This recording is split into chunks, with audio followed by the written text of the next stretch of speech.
Hi, this is Andre. Melodic repitching of a loop refers to the idea that you can continuously change the playback pitch of a loop in specific musical intervals and literally treat the loop as a sample that you can play back melodically.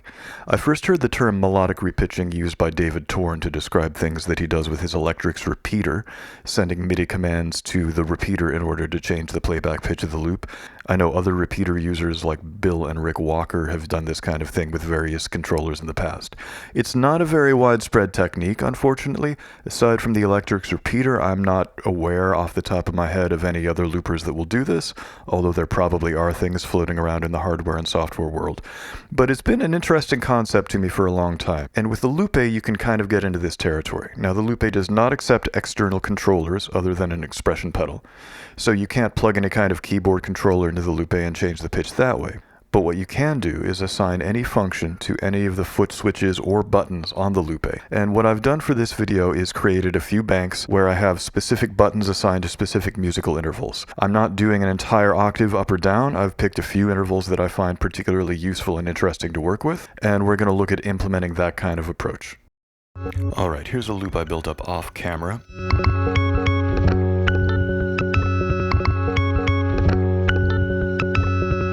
And in this particular game, Game 98, each one of these buttons and switches is assigned to a different pitch shift. So first of all, let's just hear what each button has.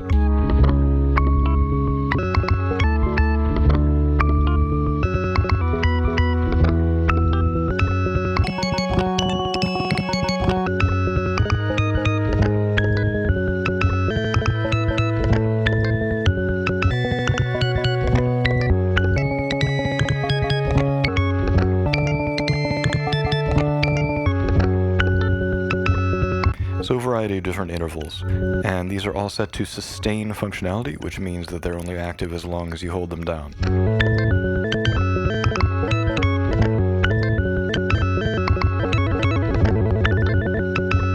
And the way ReadFX work is that if you hold down a ReadFX command, and then keep that held down while you press another one, as soon as you release this second one, it's going to go back to that one. And then if you release that, now it's back to the normal loop.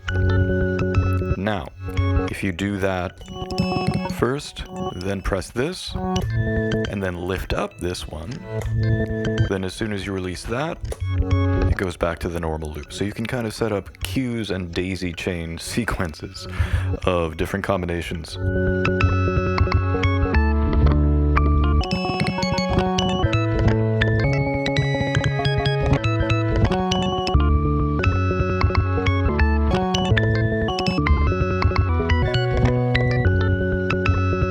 And because you can only have one ReadFX going on at a time, and also because it will jump back to the previous ReadFX if it's still held down, you can get these Portamento effects happening.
Now in the next game down we have the same intervals, except that they're all set to toggle functionality. So they stay engaged until you press their button a second time.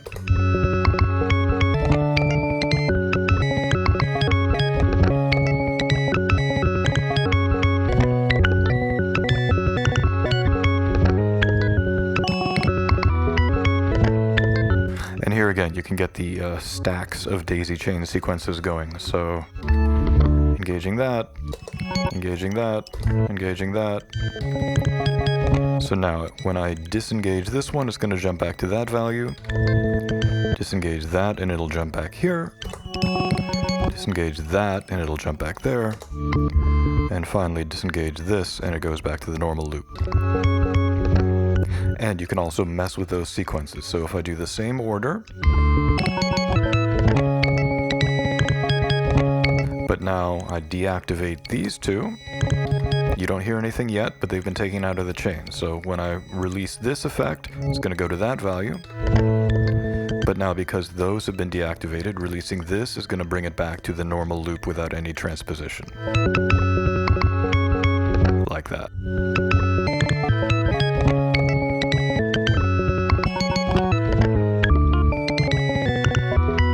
So you can kind of set up labyrinths of pitch shift. Labyrinths of Pitch Shift is my new side project, by the way.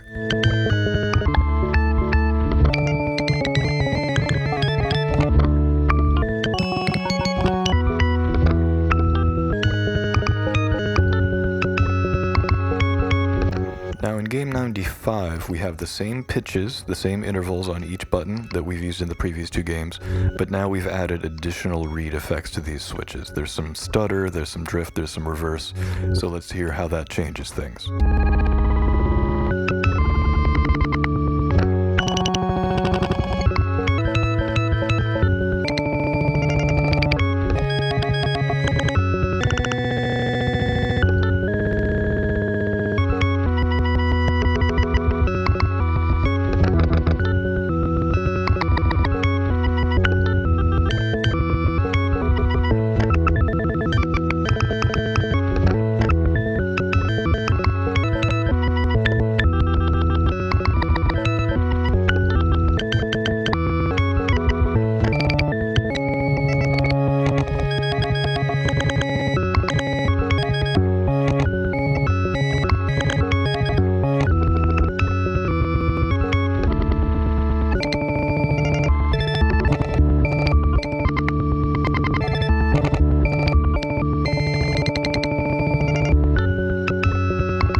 Finally, everything we've been doing so far has been using the read effects in a non-destructive manner, which means that when you release the read effects, the loop goes back to normal.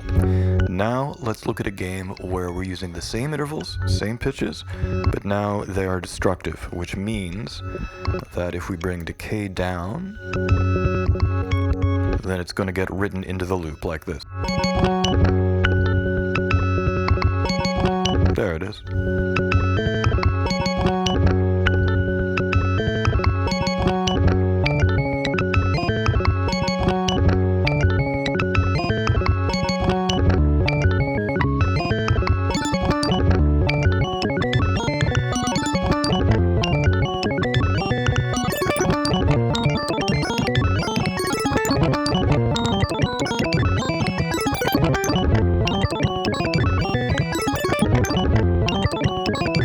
We can get feedback loops happening.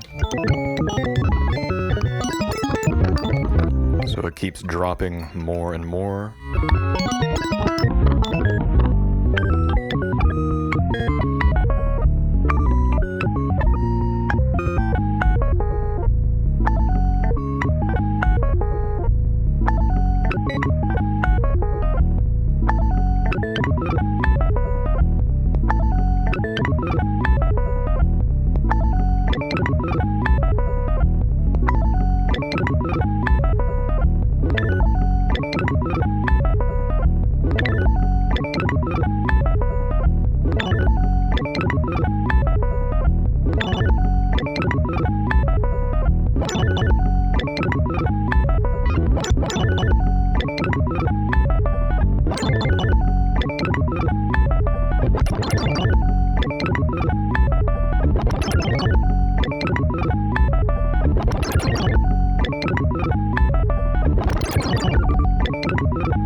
let's try scrolling through this. I have no idea what's going to happen, but let's find out.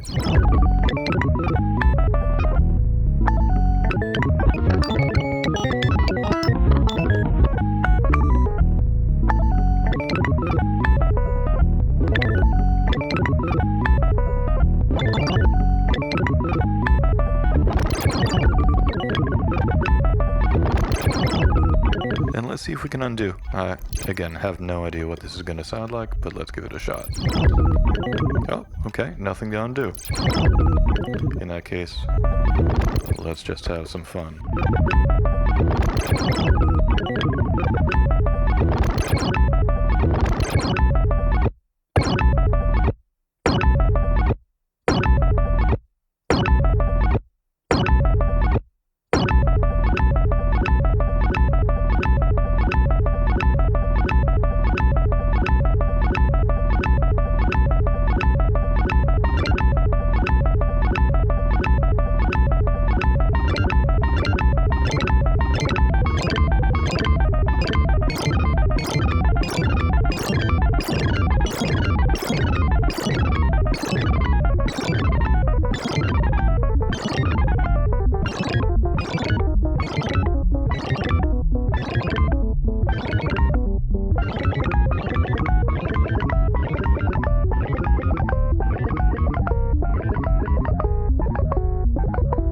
So this has been a look at melodic repitching on the Glue Glue Loupé.